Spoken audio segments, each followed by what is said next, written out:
Greetings and welcome back to EdTech Moment. Today we're going to take a look at how you can embed your Google presentations into your Google website.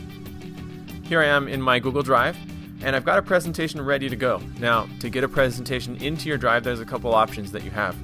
You can either come over to the Create button and choose to create your presentation right in your Google Drive, which we can take a look at a little more detail in another episode.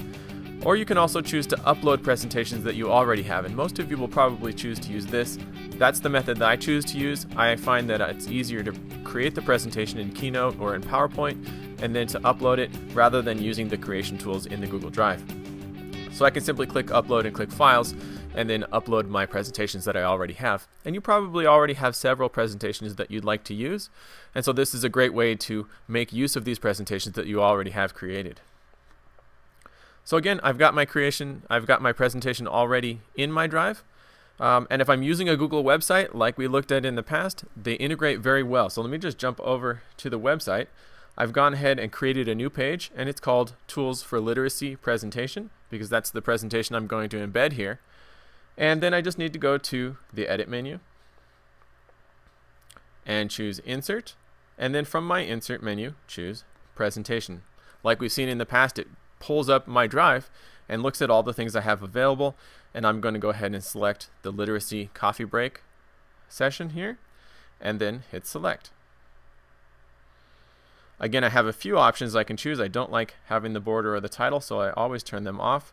You can also choose what size you'd like to have. I'm going to go ahead and choose the medium size and hit save. As before, it puts in the widget, and I have a few formatting options I can do with my widget, so I'm going to go ahead and send it over to the side and turn wrap on so that when I add text, it'll wrap around the side of the presentation, and then go ahead and hit save. Once my site saves, it's ready to go. It loads up the presentation there. It's really great to have the presentation embedded in my site, because now students can either come and hit play, and by default it'll play each slide for 3 seconds, or we can pause that and simply move slide by slide manually through the presentation. This can be a great tool for offering up a review or students picking up notes that they may have missed,